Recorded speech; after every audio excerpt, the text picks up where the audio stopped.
La venia del doctor profesor Jesús Mosterín se va a dar inicio a esta segunda parte de la conferencia, permitiéndome, por encargo de la comisión organizadora, invitar a todos ustedes a la conferencia magistral que se va a realizar el día de mañana a las 9 de la mañana en el auditorio de la Facultad de Ciencias Administrativas y Económicas, conferencia que está titulada ¿Cómo afecta la teoría de conjuntos a la lógica?, a cargo del profesor Jesús Mosterín. Mañana a las 9 de la mañana en el auditorio de la Facultad de Ciencias Administrativas y Económicas. Pues bien, comenzamos esta segunda parte nominando a los distinguidos panelistas que hoy día o esta noche ya engalanan nuestra mesa de honor conjuntamente con el profesor Jesús Mosterín. Nos referimos al doctor Francisco Miroquesada Cantuarias, para quien solicito un caluroso e institucional aplauso, por favor, por todo el aporte que el país y el mundo recibe de él. Sucintamente nada más, porque si no nos ocuparíamos demasiado tiempo, el doctor Francisco Miroquesada Cantuarias, abogado, doctor en filosofía y matemáticas, introductor de la lógica matemática en el Perú y solamente sus obras más recientes nada más: Ratio Interpretanti, ensayo de hermenéutica jurídica y la obra de carácter filosófico El hombre, el mundo y el destino. También engalanan esta mesa el doctor Pedro Ortiz Cabanillas, médico cirujano, profesor de neurología y neuropsicología de la Universidad Nacional Mayor de San Marcos, profesor de psicología de la Universidad de Lima y profesor de neuropsicología de la Universidad Garcilaso. Sus más recientes obras son El sistema de la personalidad e Introducción a la medicina. El doctor Juan Altamirano, neurólogo y neurofisiólogo, profesor de neurología de la Universidad Nacional Mayor de San Marcos, exdirector del Instituto Nacional de Ciencias Neurológicas y actual neurólogo de la Clínica Angloamericana. El doctor César Conrado Castro, médico neurólogo, psicólogo y docente universitario, para quien pido de manera corporativa e igualmente un aplauso institucional de la universidad a nuestros distinguidos panelistas. Con ustedes el profesor Jesús Mosterín en el tema el cerebro. Bien, vamos. Bueno, yo voy a seguir un poco con la temática de la que estábamos hablando, que nos conduce ahora a hablar del cerebro. Bueno, antes no he tenido, en fin, no he podido hablar, no he podido criticar, digamos, o analizar críticamente el conductismo ni la psicología cognitiva, pero baste decir que el problema principal con, en fin, sin entrar ahora en detalles, el problema principal con el conductismo es precisamente que se trata de una teoría de caja negra que metodológicamente ignora los mecanismos subyacentes, es decir, que simplemente trata de establecer correlaciones entre los estímulos y las respuestas, lo cual es, en fin, no hay tiempo para elaborarlo, pero es algo que tiene sentido realizar provisionalmente mientras no se puede hacer nada mejor, pero no puede ser, obviamente, un tipo de psicología definitiva. Tengan ustedes en cuenta que no siempre es posible hacer el tipo de ciencia que nos gustaría hacer, y muchas veces tenemos que conformarnos provisionalmente en una situación dada con hacer pues lo que se puede. En fin, a lo mejor nos gustaría comer muy bien, pero si lo único que tenemos es un trozo de pan, pues comemos el trozo de pan. Y entonces a lo mejor nos gustaría hacer una buena psicología basada en los mecanismos subyacentes de los fenómenos mentales, pero si no podemos o no sabemos hacerla, pues entonces, más bien que no hacer nada, pues nos ponemos a correlacionar estímulos con respuestas y a buscar ciertas regularidades en la conducta. Obviamente, si queremos ir más esto pasa en todas las ciencias, también en la física. Por ejemplo, en la física pues durante mucho tiempo la termodinámica ha sido lo que se llama termodinámica fenomenológica, es decir, ha sido una ciencia física que trata de establecer relaciones entre ciertas magnitudes observables macroscópicamente, como son la temperatura, en fin, la presión, la entropía, etc. Entonces, posteriormente, cuando avanzó el conocimiento físico y el conocimiento de los átomos, pues se vio que en realidad todo esto eran manifestaciones de unos mecanismos subyacentes que eran de tipo mecánico, que eran los movimientos de las partículas. Entonces se vio, por ejemplo, que en realidad la presión no es una magnitud, digamos, inanalizable y última, sino que la presión es el resultado de los golpes que las partículas del gas ejercen sobre la pared del recipiente. Y se vio, por ejemplo, que la temperatura es la energía cinética promedia de las partículas que constituyen el gas. Es decir, cada partícula de estas tiene una cierta masa, una cierta velocidad, tiene una energía cinética, y entonces el promedio de esas energías cinéticas es lo que constituye la temperatura. Todo esto permitió, de alguna manera, avanzar mucho en el dominio de la termodinámica y reducir la termodinámica a la mecánica estadística, que es una teoría pues mucho más profunda y satisfactoria. Y lo mismo ocurre pues en todos los campos. Por ejemplo, en la medicina misma, pues algunos de ustedes son médicos, saben que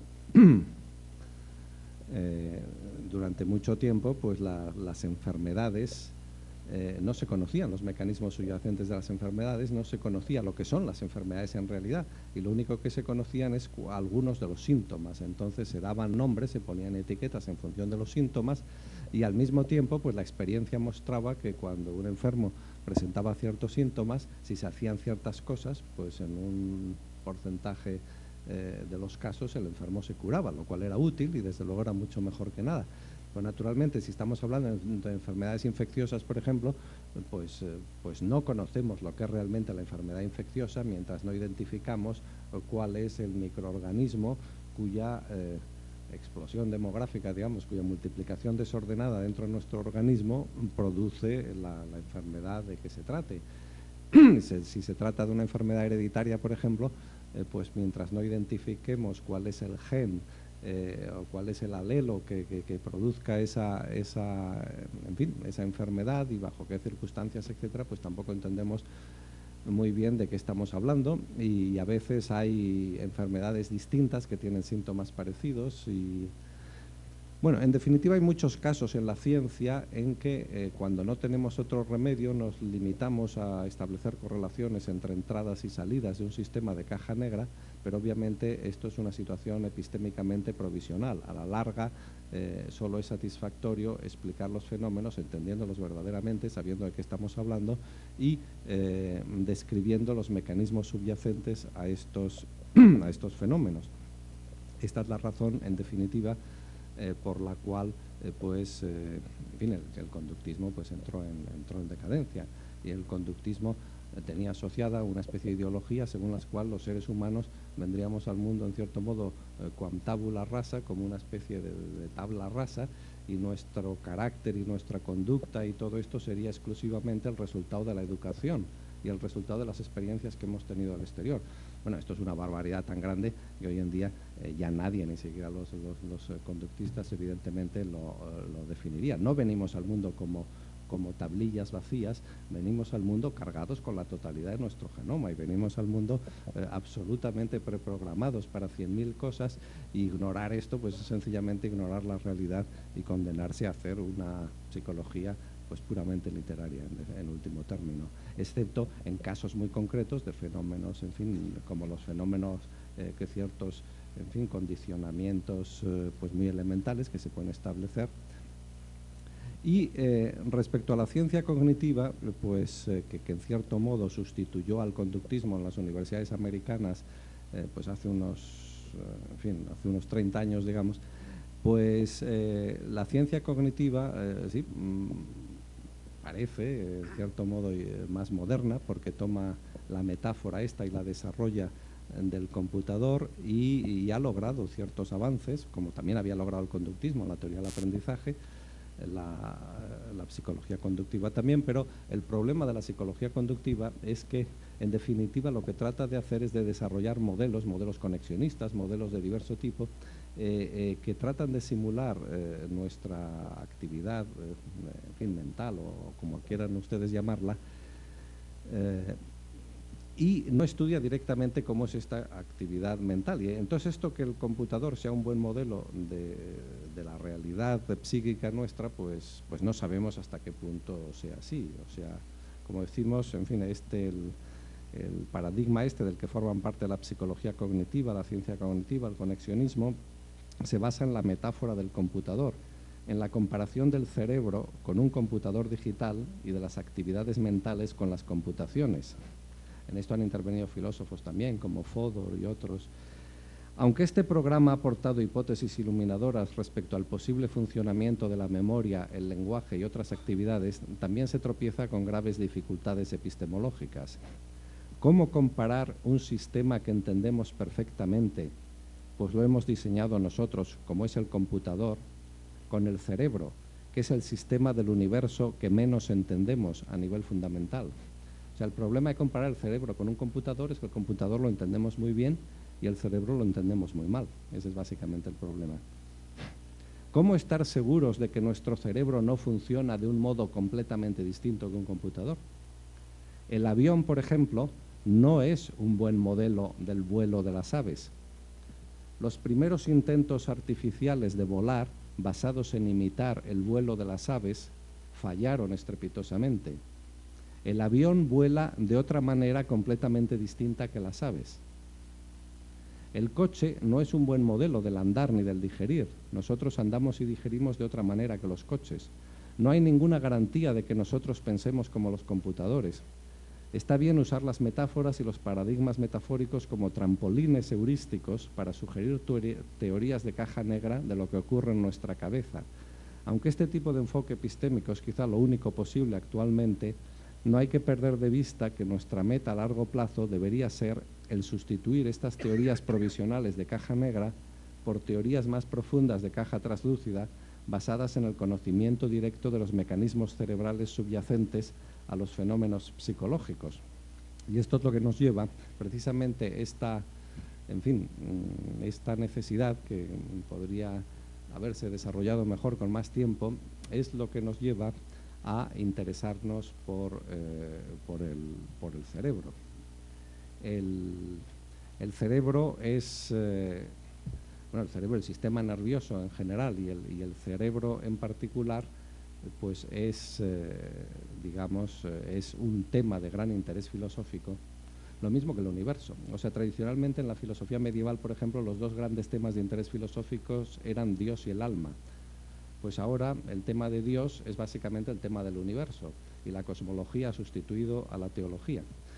Y el tema del alma pues se ha convertido en el tema del cerebro y en cierto modo pues nosotros este interés filosófico, el interés de quiénes somos y de cómo actuamos y de cómo pensamos, pues es el que nos lleva a interesarnos por el cerebro. O sea, nosotros básicamente lo que somos es animales, claro, esto lo hemos repetido ya muchas veces, y entonces cualquier otra cosa que digamos de nosotros que no sea el decir que somos animales, pues es una superficialidad. Es decir, a nivel profundo lo que somos es animales, y entonces los animales nos definimos por el ánima, por el alma, por el sistema nervioso.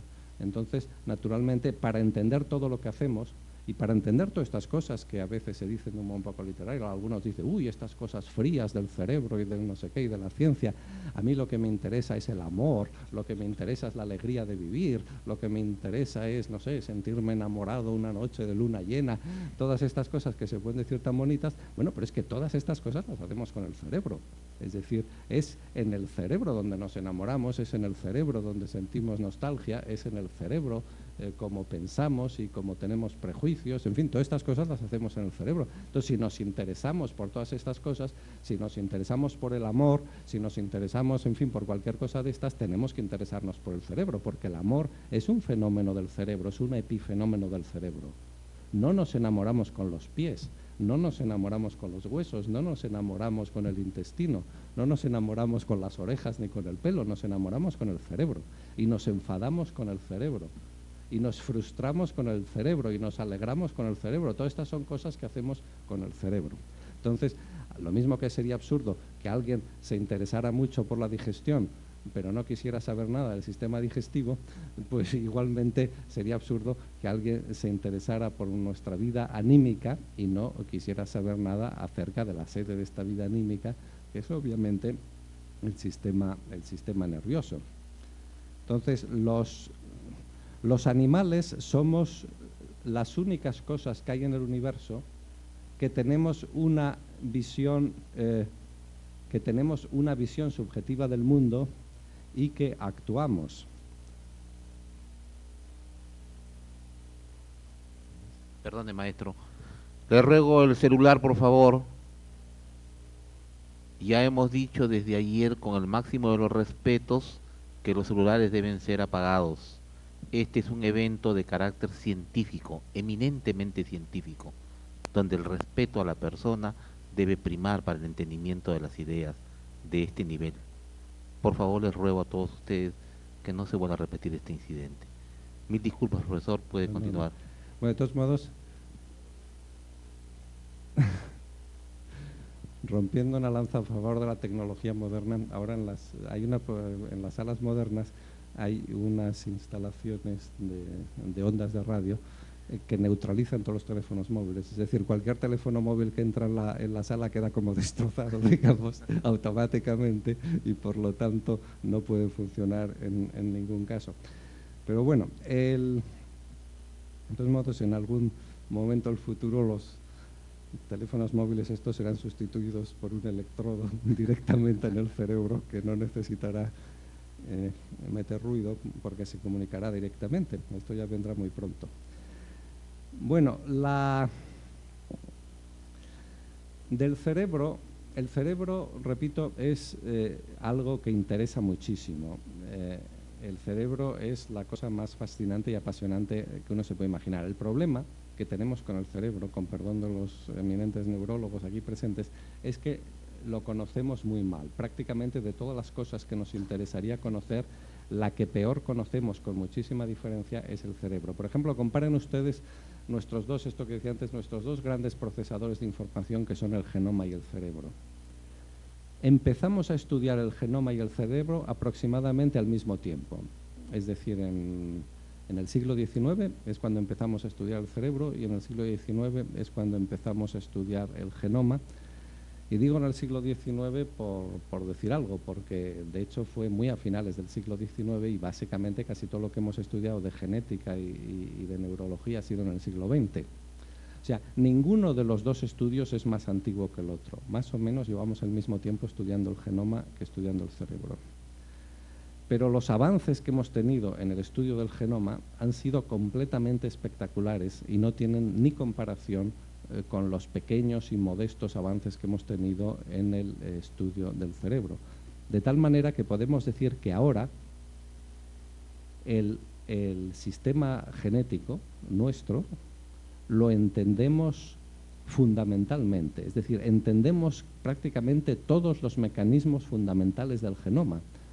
Lo que no entendemos son los detalles y por eso los estamos analizando, pero estos grandes proyectos como el análisis de los genomas de las distintas especies animales, incluidas la especie humana, como el proyecto Genoma Humano y el proyecto Ratón, y en fin, y los proyectos de análisis de genomas diversos, estos proyectos son proyectos, por así decir, de detalles, son proyectos históricos, son proyectos de leer un texto, son proyectos de ver exactamente qué nucleótido sigue a cuál y cuántos genes vamos a contarlos, pero los detalles fundamentales de qué moléculas son las que sustentan la información y cómo se organiza esta información, cómo se replican los genes, en fin, cuál es el alfabeto de esta información en que se escriben los textos de la información genética, cuál es la semántica de este alfabeto, cómo los tripletes, digamos, codifican las proteínas.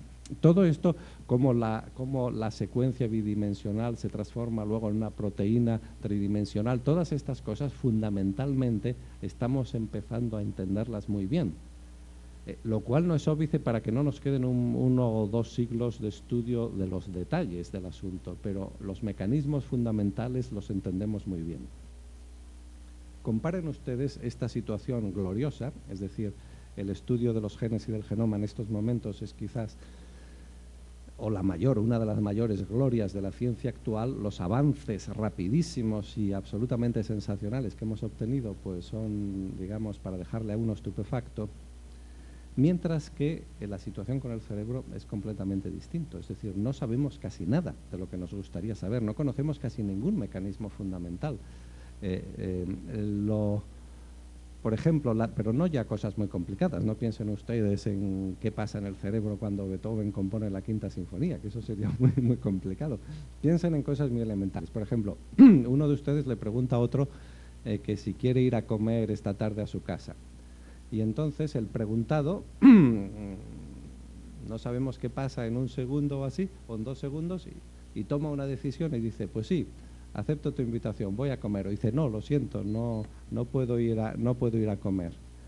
Bueno, este individuo ha tomado una decisión. Obviamente la ha tomado en su cerebro, pero ¿qué ha pasado en el cerebro para tomar esa decisión? La decisión de ir a comer, o la decisión de ir al cine, o la decisión de venir a esta conferencia, o la decisión de ponerse una corbata u otra o no ponerse corbata. ¿Qué ha pasado en el cerebro?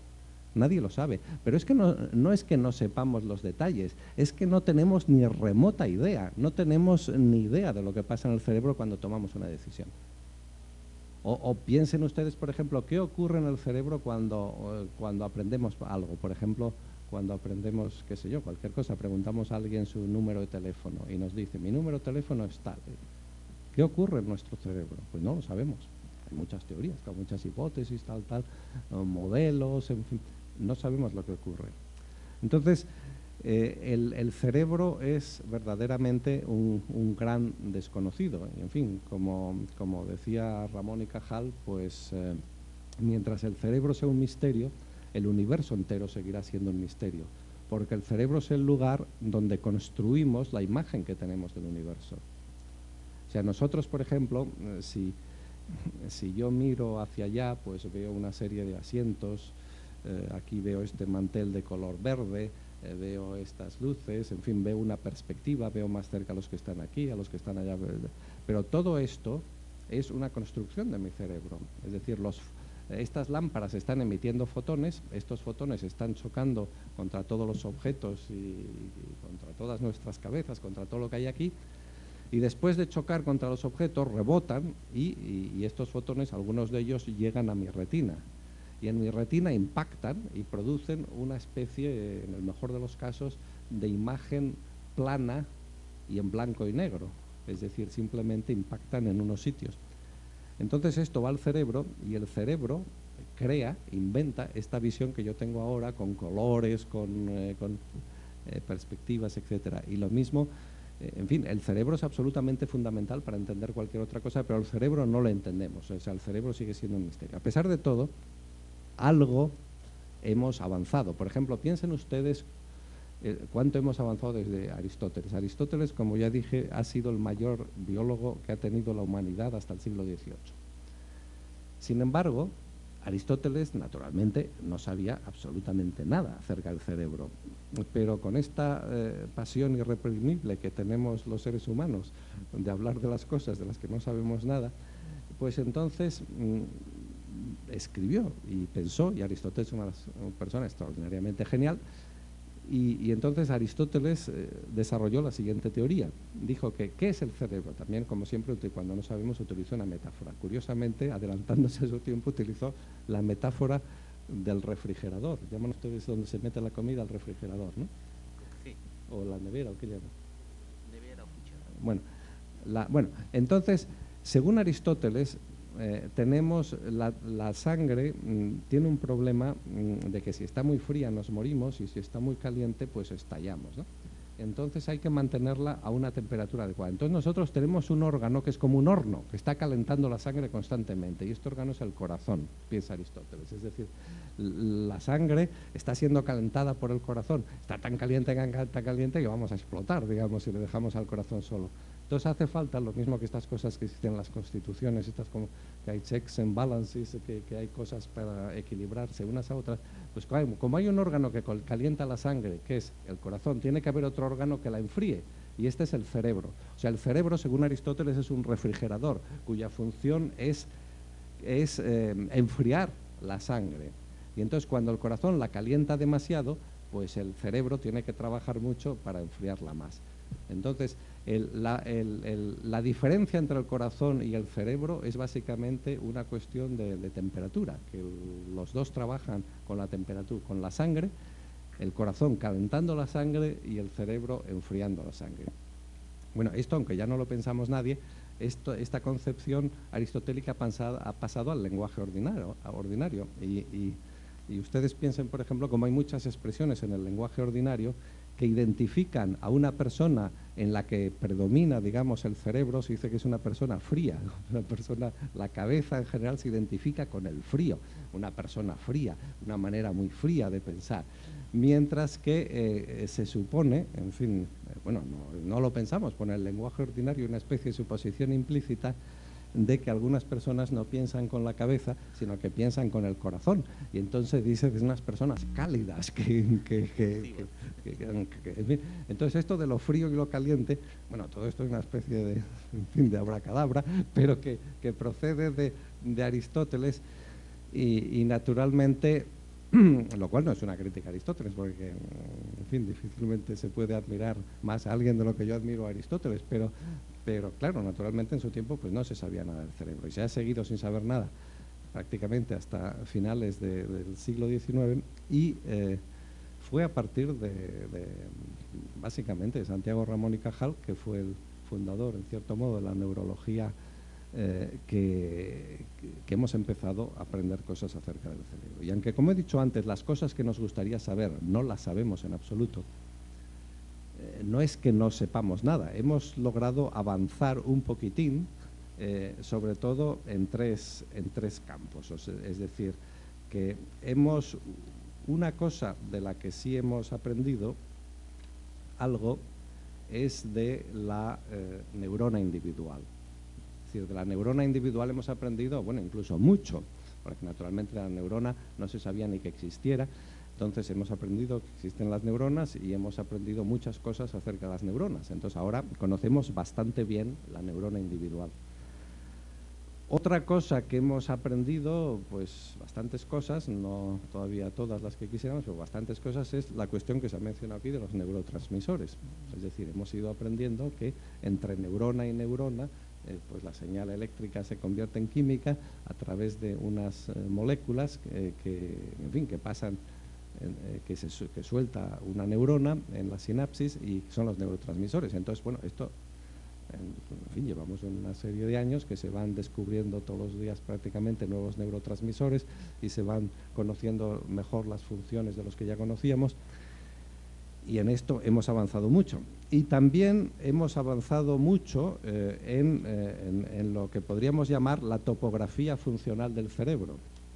Es decir, hemos avanzado mucho en la cuestión de que ciertas funciones están asociadas groseramente con ciertas zonas de la cabeza. Entonces esto, bueno, ya hablaremos luego si tenemos tiempo con más detalle, pero ha tenido como dos etapas.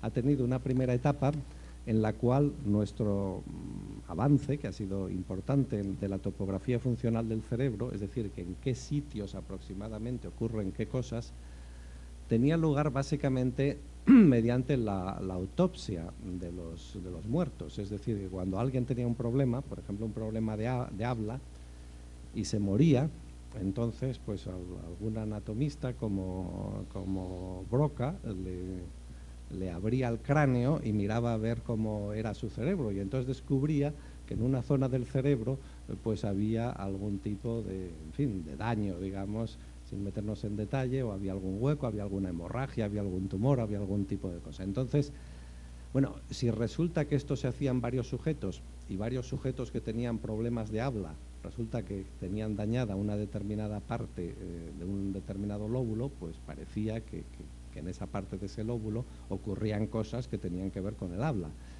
Y por ejemplo, pues así se descubrió lo que en honor de Broca se llama el área de Broca, que tiene que ver con el hablar como yo estoy hablando ahora, y luego con el escuchar y entender tiene que ver lo que se llama el área de Wernicke, que está encima de la oreja, y que también se descubrió así. Personas que tenían dificultades en entender, en fin, los mensajes y el lenguaje, cuando se morían, les abrían el cerebro, se encontraban que estaba dañada la zona esta que está encima de la oreja izquierda y, bueno, pues parecía que eso tenía algo que ver con el entender. Bien, así es como hemos descubierto pues muchas cosas. O sea, que por ejemplo que cuando vemos, pues esto tiene que ver con cosas que ocurren en los lóbulos occipitales y hemos descubierto que las caras, por ejemplo, pues las vemos con ciertas zonas de los lóbulos occipitales y que escuchamos con ciertas zonas de los lóbulos temporales y que, en fin, hemos ido asociando pues una serie de fenómenos cuando nos movemos. Por ejemplo, se empezaron a hacer mapas. Luego ha habido una segunda etapa en la cual ya no hacía falta esperar a que la gente se muriese, sino que incluso estando viva la gente se podía estudiar lo que pasaba en su cerebro cuando realizaban ciertas operaciones o funciones. Y entonces esto básicamente pues se hacía con las técnicas modernas de representación gráfica. Esto básicamente se hace, bueno, de diversas maneras, pero muchas de ellas tienen que ver con meter alguna cosa en la sangre que se haga notar. Meter, por ejemplo, en la sangre algo que contenga unos isótopos radioactivos que sueltan, por ejemplo, positrones y entonces, o que sueltan cualquier otro tipo en fin, de cosa que se pueda detectar. Entonces, poner unos detectores alrededor del cerebro, entonces decirle a un sujeto que haga ciertas cosas y entonces, cuando hace esas cosas, si vamos observando que entonces se detectan más positrones o en fin, o más lo que sea, más señales de las que está emitiendo la sangre en una determinada zona del cerebro, eso significa que está fluyendo más sangre a esa zona del cerebro. Entonces suponemos que si afluye más sangre a una zona del cerebro cuando estamos haciendo algo, es que en esa zona del cerebro se debe requerir ese mayor aporte de sangre, es que algo debe estar ocurriendo ahí que tiene que ver con esa función. Y así hemos avanzado mucho, y podemos hablar luego de esto, porque es muy interesante, porque aparte de producir avances muy importantes para el conocimiento, también produce, porque luego la detección, que básicamente es en blanco y negro, pues luego se puede colorear, digamos, artificialmente con unos colores muy bonitos, y esto da lugar a unas fotos muy espectaculares que publican las revistas y tal, y que dan la impresión de que la ciencia avanza mucho. Bueno, sí que avanza algo, no tanto como la espectacularidad de las imágenes, pero efectivamente vamos avanzando algo y estas fotografías pues son valiosísimas, efectivamente.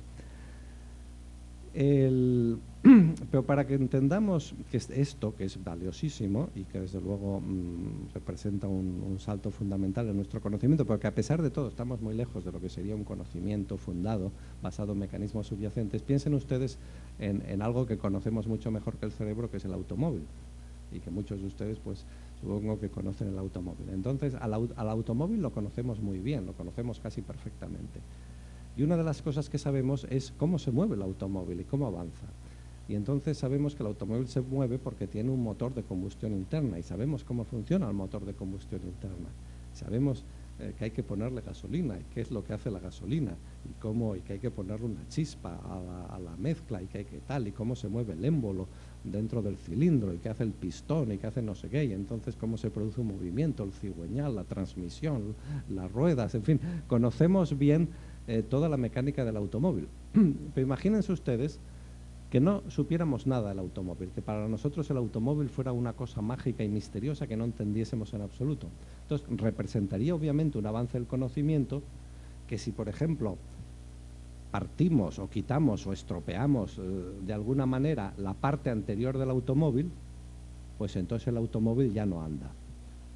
Pues diríamos, bueno, pues parece que aquello que hace andar al automóvil es algo que está en la parte de delante del automóvil. Es decir, parece que de alguna manera el movimiento del automóvil está relacionado con la parte delantera del automóvil.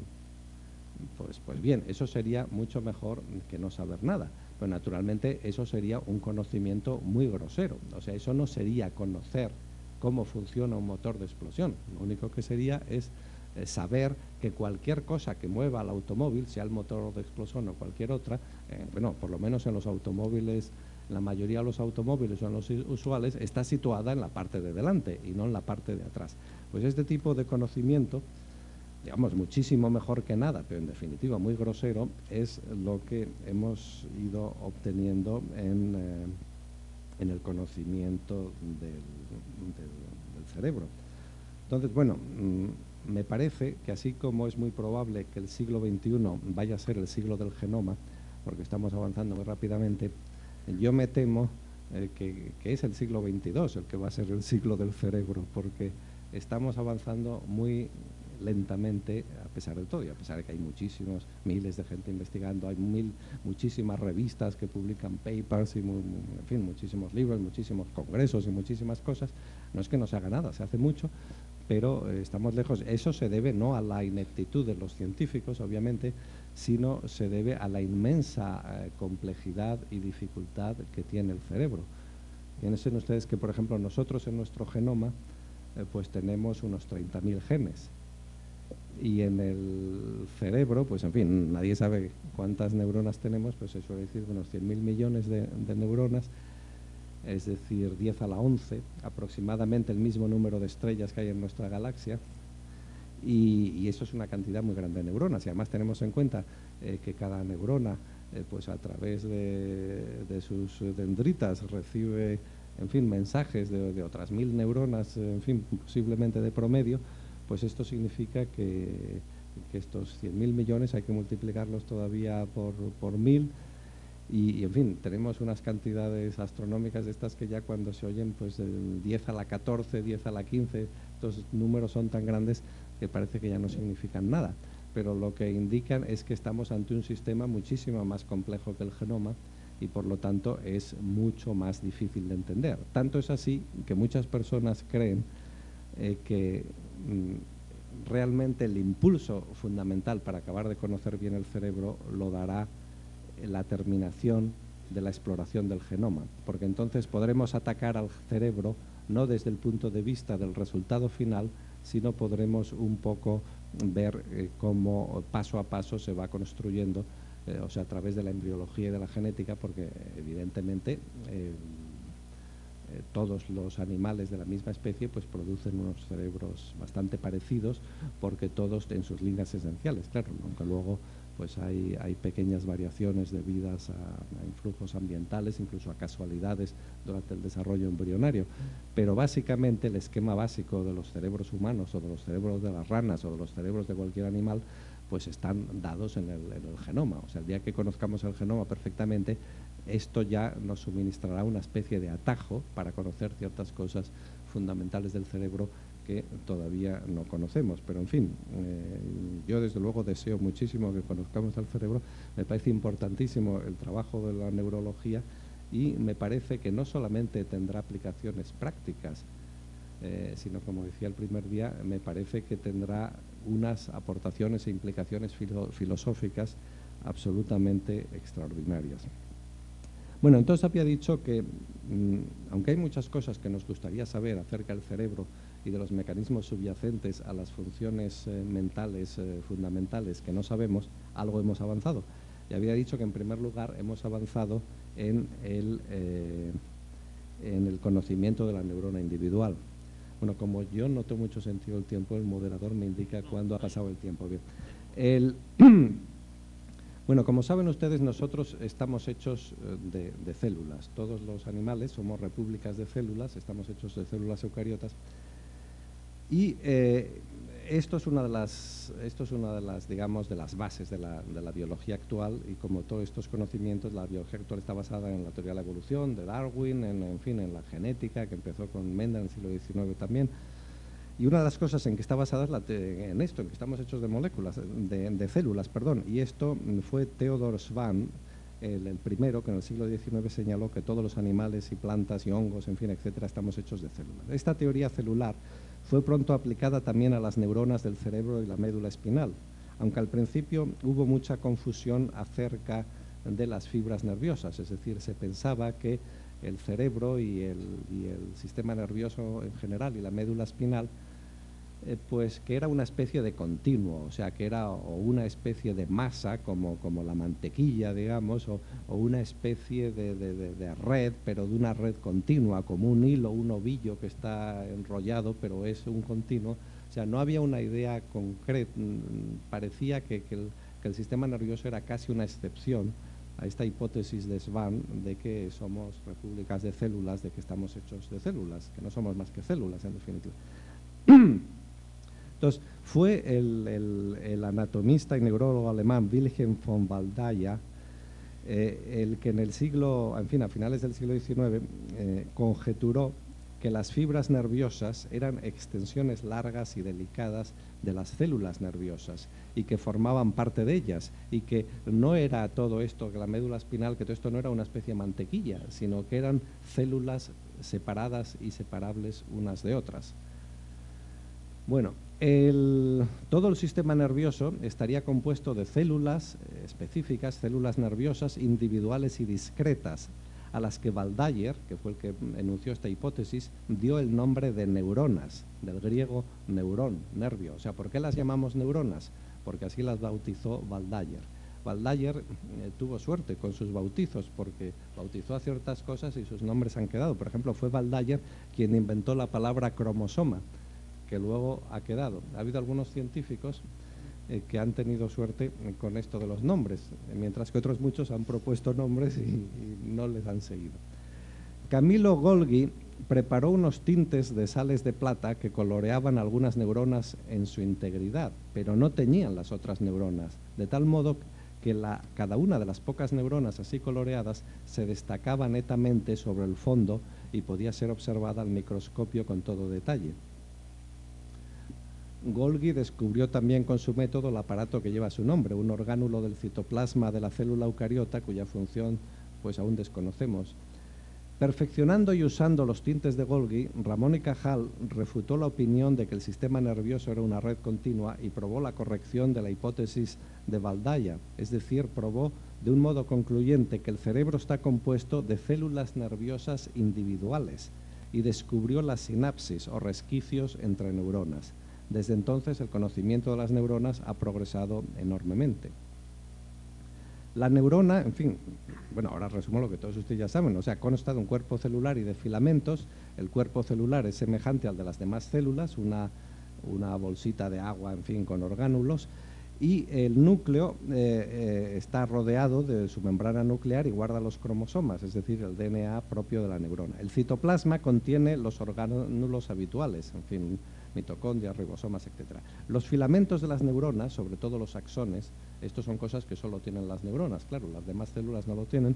Los filamentos de las neuronas, los axones, sobre todo, pueden alcanzar enormes longitudes. Por ejemplo, en el ser humano pueden alcanzar 1 metro, y en las ballenas, por ejemplo, pueden alcanzar 10 metros. O sea, fíjense, una célula, una nerviosa de la ballena, puede tener la célula, su filamento, 10 metros. Esto es muy poco habitual en las células, claro. La neurona es un sistema receptor-transmisor. Su única función consiste en recibir y emitir señales, o sea, es como una línea telefónica. La parte receptora de la neurona está constituida por una maraña arboriforme de filamentos. Bueno, precisamente por esto de arboriforme significa de forma de árbol, y árbol en griego se dice dendros, por eso se llaman dendritas, que significa como árboles. La parte emisora está formada por un largo filamento, el axón, que al final se ramifica más o menos. El axón está generalmente envuelto y protegido en una funda mielina que lo aísla eléctricamente y que incrementa la velocidad de transmisión de la señal hasta 50 veces. La neurona es como un relé orientado en la dirección dendritas-axón. Si una o varias dendritas son disturbadas o excitadas, la neurona dispara y lanza un impulso nervioso por el axón. El impulso puede dispararse repetidamente con distintas frecuencias que pueden llegar a los 1000 Hz. La naturaleza y el mecanismo de la transmisión nerviosa, ya intuida por Cajal, ha sido estudiada con éxito creciente a lo largo del siglo XX, desde que el neurólogo británico Adrian descubrió el carácter eléctrico de la transmisión nerviosa por el axón. O sea, el impulso nervioso es un proceso electroquímico gobernado por la membrana, que contiene unas proteínas llamadas canales iónicos que se comportan como poros o puertas que dejan pasar a unos iones y a otros no, según en qué dirección. En su estado normal o polarizado, la membrana mantiene fuera los iones positivos de sodio y mantiene dentro los iones negativos de potasio, con lo cual se crea una diferencia de potencial entre el interior negativo y el exterior positivo. Esta diferencia potencial, de algo así como 1/10 de voltio, se mantiene, se mantiene mediante un gran trabajo, mediante un continuo bombeo de iones por los canales iónicos que consume gran parte de la energía de la célula. Cuando la neurona recibe los estímulos adecuados y se dispara, la membrana se despolariza en un punto inicial, donde permite la entrada de iones positivos y cambia su carga eléctrica interior de negativa a positiva. Bueno, es decir, que hay una diferencia de potencial a los dos lados de la membrana, pero en un punto esa diferencia de potencial cambia. Y ese punto donde cambia, pues va avanzando. Este punto despolarizado, el que ha tenido por dentro un incremento de iones positivos, va avanzando a través de toda la extensión del axón. Este viaje del potencial eléctrico de acción a lo largo del axón constituye el impulso nervioso. Al llegar ese impulso a las terminaciones o zonas presinápticas del axón, ciertas vesículas llenas de moléculas llamadas neurotransmisores, se sienten estimuladas a abrirse hacia el exterior y secretan los neurotransmisores al estrecho espacio de la sinapsis. Estos neurotransmisores, a su vez, pueden encajar como una llave en los receptores de la neurona postsináptica adyacente, lo que provoca la apertura de ciertos canales iónicos y la consiguiente despolarización de la neurona receptora y el inicio ya en la nueva neurona de un nuevo impulso nervioso. Y que al final pues produce pues lo que tenga que producir, por ejemplo la contracción en una célula muscular o la secreción en una célula glandular o la excitación o inhibición de otra neurona, etcétera. Bueno, como ven ustedes, en fin, se ha resumido un par de minutos muy brevemente muchas cosas que hemos aprendido acerca de la neurona y otras muchísimas de las que obviamente no he hablado y otras muchísimas que ni siquiera yo conozco, pero de la neurona individual pues hemos aprendido mucho y esto obviamente pues es formidable porque esto es la base naturalmente de que podamos entender en el futuro otras cosas más que dependen de sistemas muy complicados cuyos componentes elementales son las neuronas. Bien, el sistema, nosotros cuando estamos hablando del sistema nervioso, claro, nosotros estamos pensando en nosotros mismos, es decir, en los mamíferos, pero el sistema nervioso pues ha tenido una larga evolución, acompañando a la evolución de los animales. Para moverse, los animales necesitan músculos. El tejido muscular es básicamente común a todos los animales. Los músculos incluso precedieron a los esqueletos y a los nervios, pues ya los tenían algunos organismos ediacarenses, es decir, de antes del Precámbrico. La coordinación de los movimientos requiere la transmisión de mensajes. Todos los animales, excepto las esponjas, poseen un tipo particular de células, las neuronas, especialmente adaptadas a la transmisión de mensajes que permiten coordinar la locomoción muscular, la digestión compleja y otras actividades de la vida y conducta animal. No hay neuronas en los procarios, ni en los protistos, ni en los hongos, ni en las plantas. Las neuronas son una exclusiva de los animales, son lo que podríamos llamar los ladrillos del alma. Probablemente las primeras neuronas conectarían directamente células de la piel con células musculares, de tal modo que cualquier perturbación de la piel provocase una contracción muscular, lo que permitiría al organismo huir o atacar al objeto perturbador. Con el tiempo, unas neuronas empezaron a conectarse con otras, creando redes neuronales que permitirían redistribuir la información y coordinar la respuesta. Muchas medusas poseen un cordel circular de neuronas que, entre otras cosas, permite al animal coordinar sus contracciones y autopropulsarse. Han visto ustedes que las medusas pues van muy deprisa por el mar.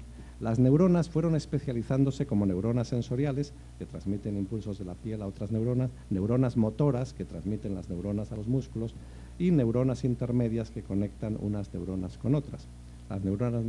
Las neuronas, por ejemplo, estas motoras son las que en el desarrollo embrionario del ser humano pues se forman mediante una especie de baile entre instrucciones, digamos, deterministas de los genes y una serie de apuestas al azar en las cuales lanzan una especie de proyectos o neuronas motoras en todas las direcciones, la mayor parte de las cuales no conducen a nada y entonces reciben la instrucción genética de autosuicidarse por apoptosis y entonces la mayoría de las neuronas que crea el embrión, que crea el feto, pues ellas mismas se van suicidando siguiendo las propias instrucciones del genoma.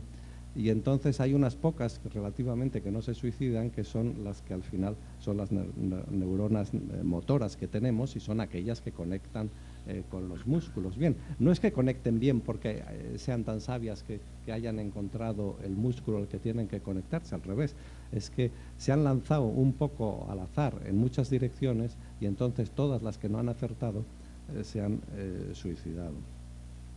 A su vez, las neuronas sensoriales, en fin, bueno, pues se diferencia. Bueno, sobre todo esto también, pues es muy, en fin, a mí me parece muy apasionante ver cómo el sistema nervioso ha ido evolucionando a lo largo, en fin, como decíamos, ya empezó por no existir en las esponjas, luego va en los primeros animales con movimientos propios, pues empieza a ver, luego más adelante se forman los ganglios, que son agrupaciones de neuronas que todavía no constituyen un cerebro.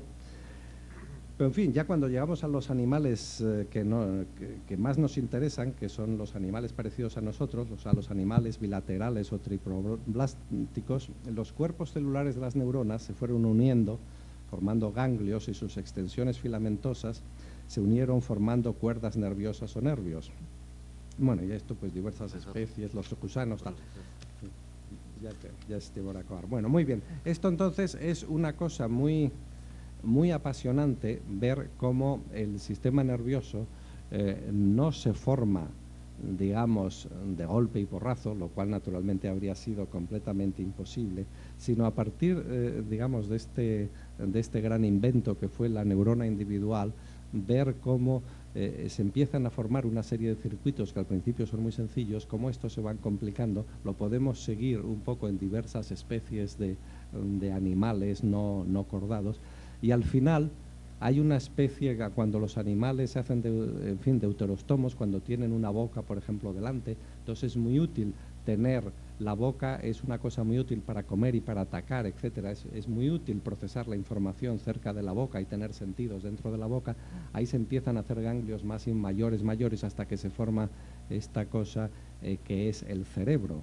Y el cerebro es naturalmente los que nos define al filum de animales que somos nosotros, que por eso nos llamamos los craneados, que se solían llamar antes los vertebrados, es decir, que ahora se suelen llamar los craneados. Es decir, es un tesoro tan grande el que tenemos en la cabeza, que entonces la naturaleza ha formado una especie de protección específica de caja de caudales, que es el cráneo, para protegerlo. Pero en definitiva, y con esto termino,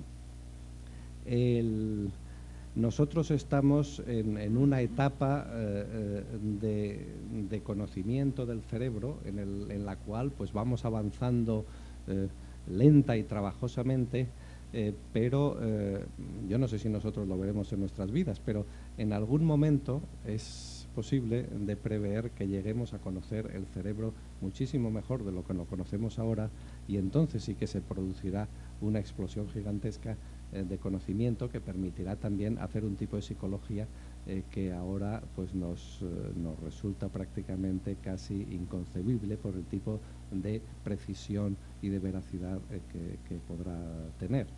Bueno, pues gracias por su atención. Reiteramos nuestro agradecimiento al profesor Jesús Mosterín. Se va a conceder el uso de la palabra al doctor y maestro Francisco Miro Quesada Cantú Arias. Con el máximo de los respetos, maestro Francisco Miro Quesada, 10 minutos, por favor. Disculpe usted.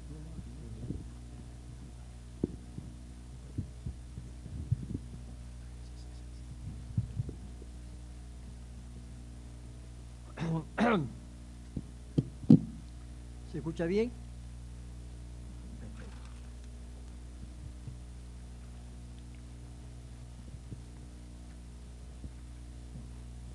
Como siempre que leo o escucho a Jesús Mosterín, me vienen a la cabeza una serie de problemas, de preguntas, y aquí quería bombardearlo con muchísimas preguntas, pero tengo que someterme a la regla. Unas se sale un poco del margen de esta sesión y va a la anterior, pero creo que es interesante porque Jesús Mosterín ha dado una serie de objeciones en contra del conductismo. Dice que el conductismo es una especie de teoría de la caja negra, que la mente funciona como caja negra. Pero yo tengo otra pregunta que le hago a los conductistas, y es la siguiente: ¿cuáles son los reflejos condicionados que nos permiten concebir conjuntos transfinitos? Me parece, bueno, hasta ahora ningún behaviorista me ha contestado. Lo que quiero decir es lo siguiente: como conozco muy bien a Jesús, estoy seguro que él es reduccionista, es decir, que para él la conciencia, la mente, el alma, no es sino el funcionamiento de nuestro sistema neurobiológico. Ahora, yo también soy reduccionista porque el reduccionismo tiene desde el punto de vista científico una gran importancia. Por ejemplo, haber reducido la aritmética de piano a la teoría de los conjuntos fue muy importante, porque entonces se pudieron conocer una serie de propiedades de los números del sistema de piano gracias a esta reducción. También, por ejemplo, cuando se prueba que una teoría matemática es un grupo, o sea, tiene estructura de grupo, entonces ya sabemos que muchos otros sistemas matemáticos que no ligamos entre ellos, quedan ligados entre ellos y tienen las propiedades derivadas de su condición de grupo. Sobre todo eso estoy de acuerdo. El ideal científico es el reduccionismo. Entonces yo soy teóricamente un reduccionista, pero hace tiempo que hay una pregunta que me cascabelea y que es la siguiente: ¿cómo puede tener un científico la intuición de que determinada fórmula que estaba buscando, quería probar que esa fórmula era verdadera, no podía, y de repente, cuando menos se espera, ¡pam!, le viene a la intuición, intuye, es esta fórmula, y ya lo sabe. Y para eso he inventado una pequeña máquina, basándome en la máquina de Turing, que llamo la máquina maligna, que es la siguiente. Y aquí presento mis excusas porque voy a tener que utilizar algunos tecnicismos, pero no hay otra manera. La lógica clásica, que tanto le gusta a Jesús, es potencialmente infinita. O sea, hay fórmulas de la lógica clásica verdaderas o válidas, y constantemente, sin parar, se puede ir descubriendo nuevas fórmulas y nuevas fórmulas y nuevas fórmulas. Ahora, supongamos que queremos probar que la fórmula F sub R, por ejemplo, por dar un nombre, es lógicamente válida. Y hacemos una máquina igual a la de Turing, pero con una diferencia. La máquina de Turing tiene una cinta infinita que corre a los dos lados. La máquina maligna tiene una cinta infinita, pero que solamente corre de izquierda a derecha, o de derecha a izquierda. Y cogemos izquierda a derecha porque es más cómodo, estamos acostumbrados a escribir de izquierda a derecha. Y tiene un visor, como la máquina de Turing, en donde van apareciendo las fórmulas lógicas válidas. Y entonces, bueno, pasa una, pasa otra, podemos pasar pues miles y no encontrar la fórmula, hasta que un día, sin saber ni cómo ni por qué, nos viene la intuición. Ahora, ¿cuál es el problema? El problema es que el conjunto de conexiones que hay entre las dendritas neuronales, como acaba de decir Jesús, creo que es 10 a la 9. Pero nosotros podemos pasar fórmulas de la lógica clásica, 10 a la 10, a la 10, a la 10, no terminan nunca. Entonces, ¿cómo es posible que de repente una fórmula que estamos seguros que va a aparecer, porque la lógica clásica es completa, nos viene así, nos viene a la mente? Y digo, ensayamos todo, y esa es la fórmula que estábamos buscando, pero que lo habíamos encontrado a pesar de haber hecho pasar miles y miles de fórmulas. ¿Cómo sería la explicación de este hecho? Para mí asombroso, y además eso le pasa, creo que a todo el mundo, a todos los investigadores. A ti tiene que haberte pasado, a mí me ha pasado. ¿Cómo resolvería esta dificultad o trataría esta dificultad un experto en neurobiología y en psicología cognitiva o ciencia cognitiva?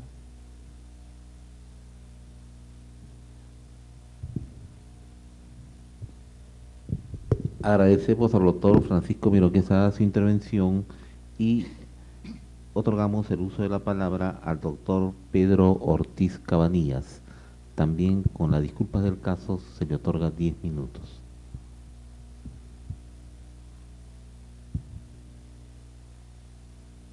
Cuando criticamos la situación actual de los paradigmas en la ciencia,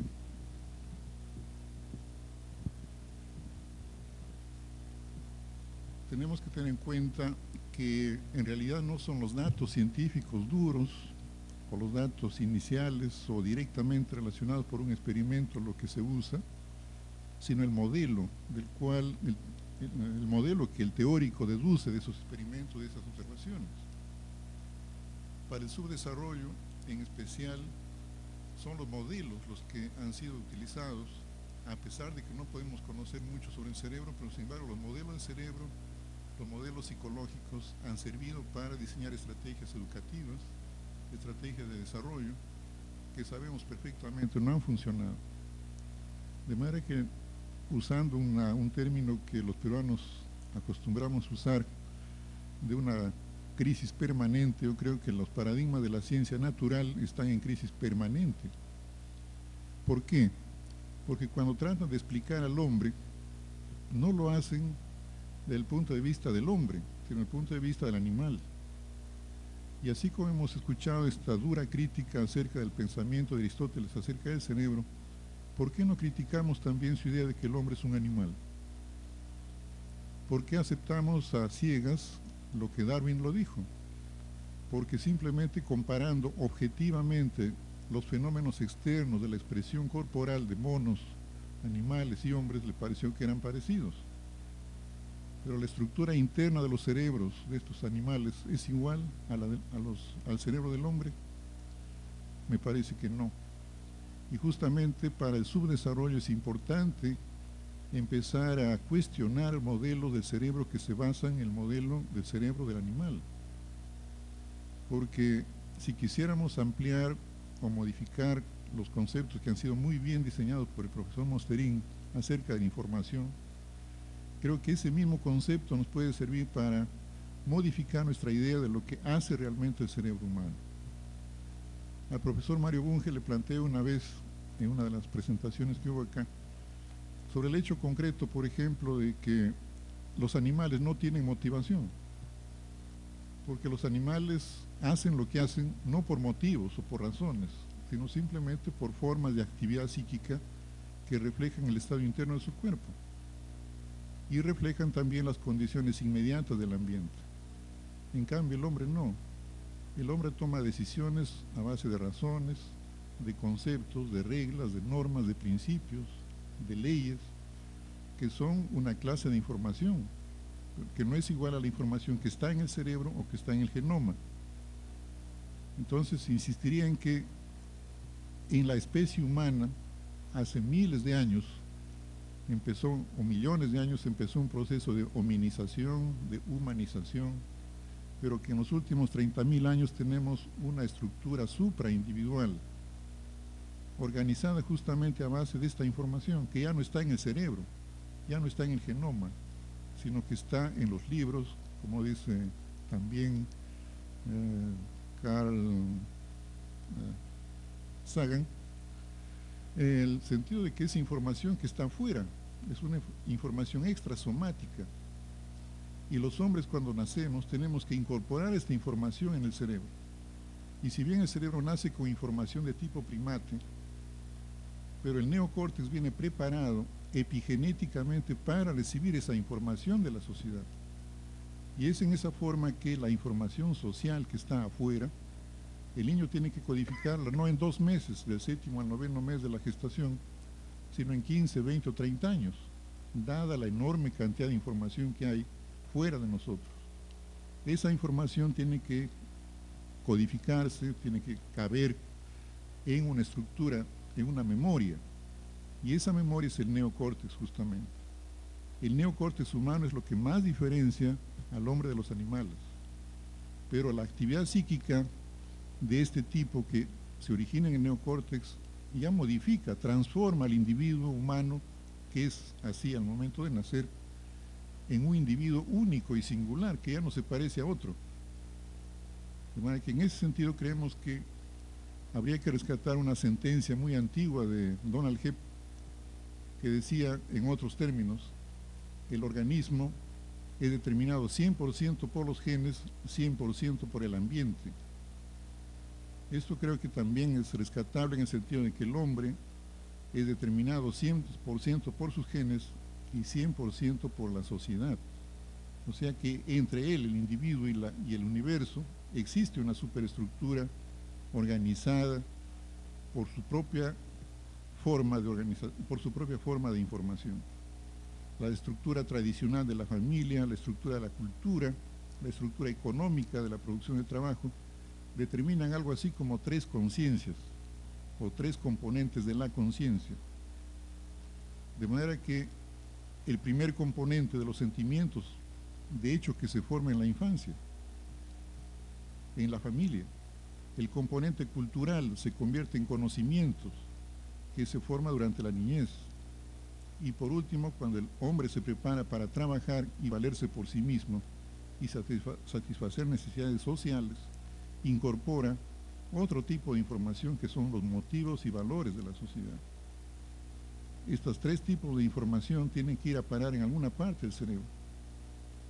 Proponemos que esa parte del cerebro que codifica estas 3 clases de información es el neocórtex, que es una estructura que en los animales superiores, llamados así, simplemente integra, interconecta otra zona del cerebro, las zonas receptivas con las cuales podemos ver, oír, sentir, oler, etc. Pero además de eso nosotros tenemos un conocimiento que va más allá del aspecto aparente de las cosas. Yo creo que el paradigma del hombre animal es el modelo que no nos permite salir del subdesarrollo, no solamente porque se nos trata como tales, sino porque no tenemos la capacidad de diferenciarnos de los animales. La teoría educativa, ¿en qué forma se diferencia en esencia del entrenamiento de un animal en el circo? Entonces tenemos que saldar las diferencias. La ciencia natural, desgraciadamente, insiste en dar una explicación abstracta de todo el conjunto de la vida. Y quizás eso hace confundir de que los hombres somos animales. Pero ¿por qué no hacer lo que se nos exige, por ejemplo, a los médicos, de que tratemos a cada individuo en particular como tal, diferente de los demás? Entonces la teoría se contradice con el principio de que todos los seres humanos son animales. ¿Cómo puedo yo incluir una moral en mi práctica profesional si es que creo y me han formado así que el hombre es un animal? Entonces los aspectos de dignidad, de autonomía y sobre todo de integridad, de entereza de la persona requieren una explicación diferente para el hombre, diferente de la explicación que tenemos para los animales. Los biólogos discuten cuántos reinos de la naturaleza hay, discuten si los protistas son diferentes de los fungos o de los eucariotas, etcétera, en general, pero insisten en que hay un montón de seres vivos que todos nos parecemos objetivamente, organímicamente. Nos llaman el reino animalia. Pero ¿por qué no decir que el hombre ha dejado de ser animal y que constituye un reino distinto, que tiene ya una moral, tiene estados, tiene ciencia, tiene arte, tiene una cantidad enorme de información que está codificada en este edificio, en la ciudad, en el mundo, y todo lo que el hombre ha hecho con la naturaleza es una transformación que ha logrado que la información que estaba en su cerebro vaya a parar a medios inertes como son los objetos transformados justamente por la sociedad. Entonces en este momento, creo yo, después de 30.000 años de evolución, posiblemente tengamos que pensar que esta información social que se codifica en el neocórtex cerebral y que constituye seguramente la conciencia es aquello que nos ha transformado ya genéticamente en seres humanos y que la sociedad se encarga de transformarnos a su vez en personalidades desde el momento del nacimiento. Estas ideas naturalmente que requieren un análisis crítico. Por supuesto que en 10 minutos presentar una propuesta de este tipo que contrasta con lo que nos ha dicho el profesor Mosterín, que mantiene el concepto tradicional del hombre animal, no se puede presentar pues en esa forma, pero sí creo que hay unos puntos que podrían merecer algún comentario. Muchas gracias. Agradecemos la valiosa intervención del doctor Pedro Ortiz Cabanillas, el doctor Jesús Mosterín. Bueno, a mí tengo la impresión de haber asistido a una ceremonia de brujería en una tribu primitiva. Es decir,